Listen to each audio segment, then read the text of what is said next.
miskin. Miskin itulah yang terbaik buat dia. Andaikan dia kaya, mungkin dia sombong. Tapi tak kalah dia, Allah berikan dia miskin, dia bersabar di kemiskinannya. Makanya Allah mengatakan innallaha ma'as-sabirin. Allah berserta orang-orang yang sabar. Allah datangkan musibah kebakaran rumahnya, tokonya. Itu kan kehendak Allah. Tidak ada kehendak dia.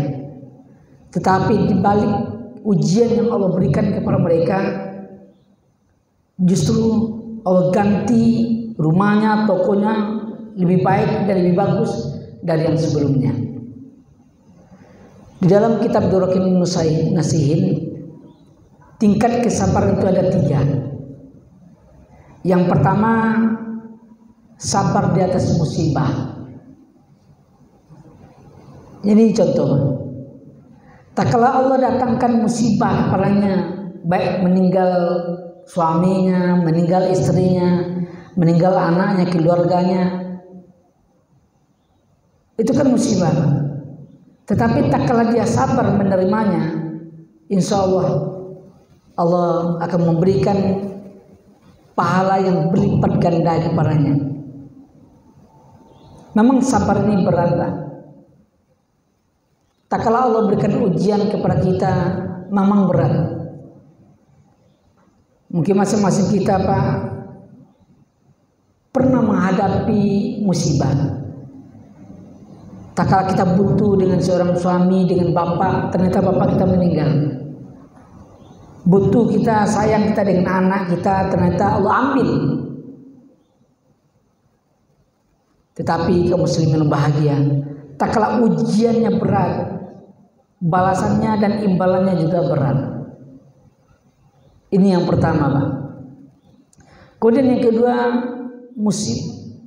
musibah sabar di atas maksiat. Artinya apa? Tak kala ada orang yang pingin untuk melakukan kezoliman, atau tak ada orang yang pingin melakukan perbuatan yang tidak baik kepada diri kita, tetapi dia sabar menghadapinya, Pak. Tidak mau dia membalas.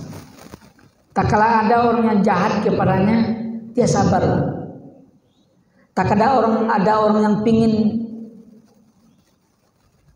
berbuat zina terhadap dirinya, tapi dia sabar tidak mau untuk melakukannya, Pak.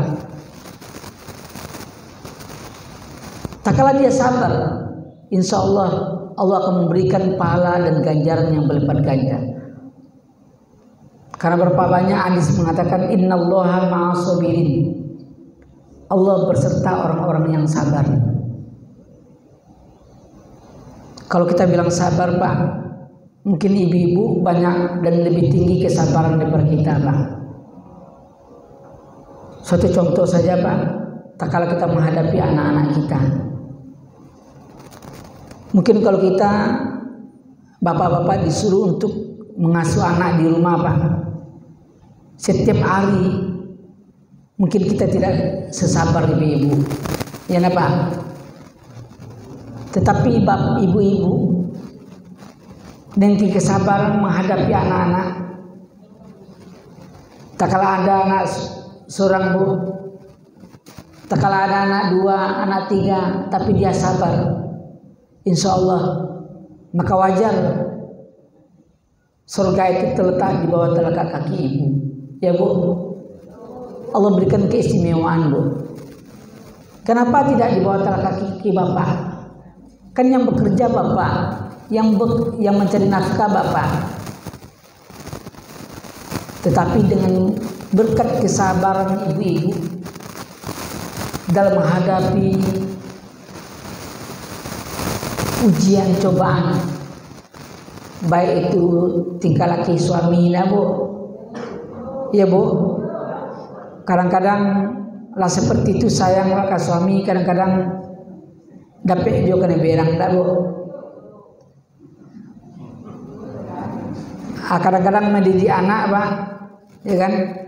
Kadang-kadang anak bilang lo kawan Bu, banyak Bu. Tapi satu yang tidak sabar ibu-ibu Pak. Kalau kurang piti itu baco ibu kok tidak sabar Pak. Ya Bu. Ya.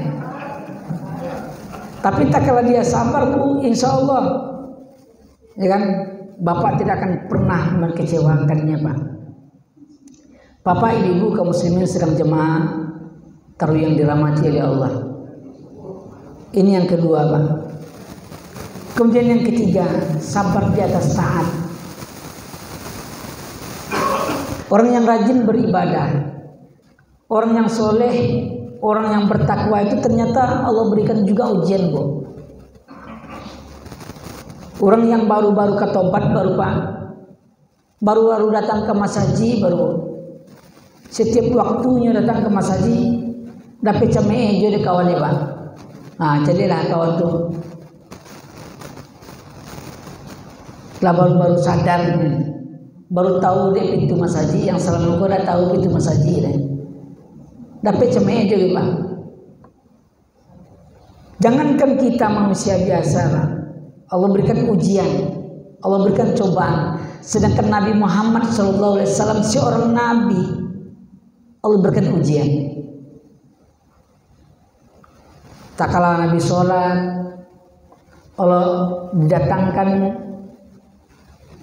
di tai onta ke tempat sujudnya, ya kan? Setiap Nabi melakukan sholat subuh, dapat sedekah luda dari tetangganya. Kasemayan subuh Bu, dapat luda tuh Bu, ya kan? Bahkan tak kala Nabi Muhammad SAW diusir dari kota Mekah, Nabi lari ke Taif, ingin menyelamatkan dan ingin dapat perlindungan dari masyarakat Taif.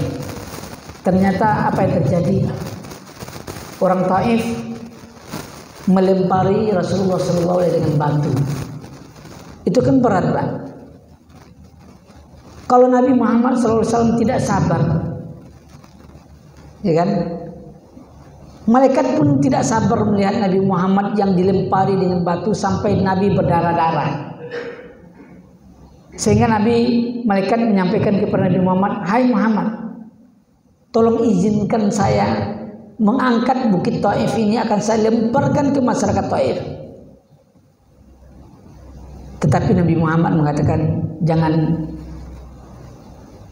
Kalau Nabi Muhammad izinkan untuk melempar masyarakat Taif dengan batu, dengan bukit yang besar tersebut, seluruh masyarakat Taif itu meninggal Pak.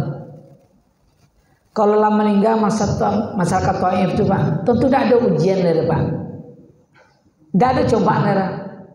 Kalau tidak ada cobaan, tentu tidak ada akan muncul perjuangan dakwah. Kalau tidak ada perjuangan dakwah, tentu tidak akan lahir kesabaran. Ternyata dengan adanya ujian, cobaan yang Allah berikan kepada kita, maka lahirlah